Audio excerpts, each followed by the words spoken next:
Welcome back to my channel degree maths tips Telugu.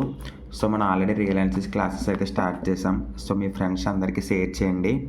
ఇప్పుడైతే కనుక మనం ఎగ్జాంపుల్ సమ్స్లో the most important theorem example అయితే డిస్కస్ చేద్దాం. అది కూడా మనకి ఏంటంటే శాండ్విచ్ థీరం మీద అడిగి కొన్ని ప్రాబ్లమ్స్లో ఇది ఒకటి అన్నమాట. ఆల్రెడీ ఒక ప్రాబ్లం అయితే నేను అప్లోడ్ చేశాను. ఇదైతే రెండోది. ఓకేనా, ఇదైతే ద మోస్ట్ ఇంపార్టెంట్. చూద్దాం. Prove that limit n to infinity 1/√n² + 1 n² + 2 అలా అయితే మనకి ఎంతవరకు వెళ్ళిందన్న n వరకు అయితే ఇచ్చాడు. సో ఇప్పుడు మనం ఏం ప్రూవ్ చేయాలి? ఇదంతా కూడా 1 అవుతుందని అయితే మనం ప్రూవ్ చేయాలి. ఇంకా ప్రూవ్ చేద్దాం. సో ఇప్పుడు మనం శాండ్విచ్ ప్రకారం అయితే తీసుకున్నాను. 1 < m < n. ఓకేనా, 1 < m < n. ఓకే, సో అదే తీసుకున్నాను. n² + 1 n² + m n² + n route < so మనకు వచ్చిన టర్ము ఇది. కానీ ఏంటంటే మనకు రావాల్సింది 1 లేదు కాబట్టి ఇప్పుడు ఏంటంటే మనం రివర్స్ చేయాలి దాన్ని. సో రివర్స్ చేసుకుంటే చూడండి, 1/√n² + 1 రివర్స్ చేసినప్పుడు నేను చెప్పాను ఆల్రెడీ ఏంటి, మనకి సింబల్స్ కూడా మారిపోతాయి. ఇప్పుడు ఏమవుతుందన్న > అవుతుంది. సో అదే వేసాను. జస్ట్ ఇక్కడ చూడండి, సింబల్స్ తప్ప ఏమీ మార్చలేదు.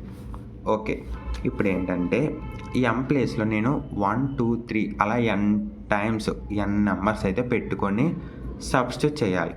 ఓకేనా, అదే చేస్తున్నాను. చూడండి, ఇది ఫస్ట్ టర్మ్ అన్న, గుర్తెట్టుకోండి బాగా, ఇది ఫస్ట్ టర్మ్. ఓకేనా, సో ఇప్పుడైతే చూడండి, n/n² + 1 greater than or equal to 1/√n² + 1.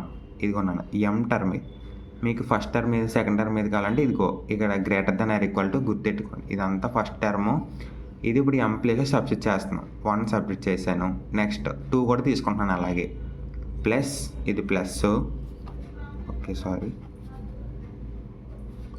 Plus 1/√n² + 2 కూడా చేశాను. అలా ఎంతవరకు చేయమన్నాను? n నెంబర్స్ దాకా చేసుకోవచ్చు మనం. అదే చేశాను నేను. 1/√n² + n greater than or equal to. Okay, ఇక్కడ వరకు చూడండి. ఇక్కడతో మనకి సెకండ్ టర్మ్ కూడా అయిపోయింది, m టర్మ్ కూడా అయిపోయింది. నెక్స్ట్ ఏంటి, ఆల్రెడీ మనకి greater than or equal to కూడా వేసేసాం. ఇంకా థర్డ్ టర్మ్ 1/√n² + n అదే వేసాను నేను లాస్ట్ని. సో కొంతమంది ఏంటంటే మిడిల్ టర్మ్ దగ్గర కన్ఫ్యూజన్ అవుతారు, ఈ మూడింటి దగ్గర. అందుకని చెప్తున్నాను, ఇది గుర్తెట్టుకోండి, ఇది గుర్తెట్టుకోండి. ఇది ఈ చివరి టర్ము, ఇది ఈ చివరి టర్మ్, మధ్యలో m టర్మ్. ఓకే, ఇవన్నీ. నెక్స్ట్ ఈ మధ్యలో ఉన్న టర్మ్స్ని అన్నిటినీ ఎస్ అని అనుకోవచ్చు. అవునా, మీకు ఆల్రెడీ తెలుసు అది. సో అదే రాసుకున్నాను. జస్ట్ మధ్యలో టర్మ్స్ అన్నిటినీ నేనైతే ఎస్ అని అయితే అనుకున్నాను.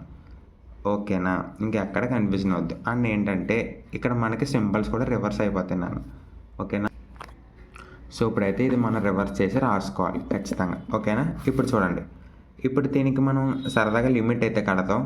సో ఇప్పుడు ఈ టర్మ్స్కి అయితే మనం లిమిట్ అయితే కట్టాలన్నమాట. సో అదైతే చూపిస్తాను మీకు లిమిట్ ఎలా కట్టాలో. సేమ్ అదే టర్మ్ వేసుకున్నాను. Limit √n² + n. ఓకేనా, వేసుకున్న తర్వాత చూడండి, ఇక్కడ రూటు ఇక్కడ మనకి గ్రేటర్ దెన్ n² కాబట్టి అది బయటికి లాక్కోవాలని. అసలు పోతే ఏమవుతుంది, స్క్వేర్ క్యాన్సిల్ అవుతుంది. కానీ n బయట ఉంటుంది కదా, nకి వచ్చింది. ఓకేనా, ఇప్పుడు ఏంటంటే n బయటకు వచ్చింది కాబట్టి ఇప్పుడు మనకి చూడండి, n cancel, √1 + 1/n. Okay, 1/n ఎలా వచ్చిందంటే n² అంటే ఎంతనన్నా మనకి 1/n అన్నమాట, n × n. సో 1/n అయితే వచ్చింది. నెక్స్ట్ ఇంక రూట్ ఉండదు కదా మనకి, ఇంక రూట్ అయితే అసలు ఉండదు. సారీ, రూట్ అయితే ఇంక ఉండదు మనకి. n/1 + 1/n వచ్చింది. సో ఇక్కడ చూడండి, n ప్లేస్లో మనం ఇన్ఫినిటీ పెట్టుకోవాలి. ఎలాగంటే ఇక్కడ n టైమ్స్ ఇన్ఫినిటీ కదా లిమిట్ అంటే. సో ఇక్కడ ఉన్న మనకి 1/n ప్లేస్లో మనం ఇన్ఫినిటీ పెట్టుకోవాలి. అప్పుడు మనకి ఏమవుతుంది, 1/∞ అవుతుంది. 1/∞ వాల్యూ ఎంతనా, 0. ఓకే, అదే రాశాను. 1/1 + 1/∞ = 1/1 + 0. ఇంకా మిగిలింది 1/1. సో 1/1 అంటే మనకు వాల్యూ ఎంత, 1 క్యాన్సిల్ అవుతే ఇంకెంత ఉంటుంది, 1 వస్తుంది మనకు వాల్యూ. సో అదే రాశాను నేను. సో ఇప్పుడు అదే టర్మ్ 1 అయినప్పుడు అప్పుడు ఈ టర్మ్ కూడా ఆటోమేటిక్గా ఏమవుతుంది, 1 అవుతుంది అన్నమాట. అవునా కదా? చూడండి, ఇప్పుడు ఈ టర్మ్ 1 అయింది, ఈ టర్మ్ 1 అయింది. ఇది సేమే, ఇది సేమే కదా. సో అందుకని నేనైతే యాస్టిజ్ అయితే రాశాను. సో 1 1 అలాంటప్పుడు ఈ రెండు 1 అయినప్పుడు ఆటోమేటిక్గా ఇది ఏమవుతుంది నాన్న, ఎస్ అని కూడా ఏమవుతుంది, ఖచ్చితంగా 1 అవుతుంది. ఒక క్లాస్లో ఉన్న వాళ్ళందరూ కూడా చదువుతూనే ఉంటున్నారంటే దాని అర్థం ఏంటి, అందరూ టాపర్స్ అనే కదా. ఇది కూడా అంతే, జస్ట్ జోకేసా. ఓకే, బై శాండ్విచ్ థీరం ప్రకారం లిమిట్ ఎస్ఎన్ ఈక్వాలిటీ అంత 1 అన్నమాట. సో అదే రాశాను. ఓకేనా, ఇంకెక్కడ మీకు అయితే డౌట్ అవసరం లేదు. చాలా ఇంపార్టెంట్ ఎగ్జాంపుల్ ప్రాబ్లం అన్నమాట. సో ఒకసారి చూసుకోండి, మీ క్లాస్లో ఉన్న ప్రతి ఒక్కరికి షేర్ చేయండి, మన ఛానల్ గురించి అయితే చెప్పండి. ఓకేనా, థ్యాంక్ యూ.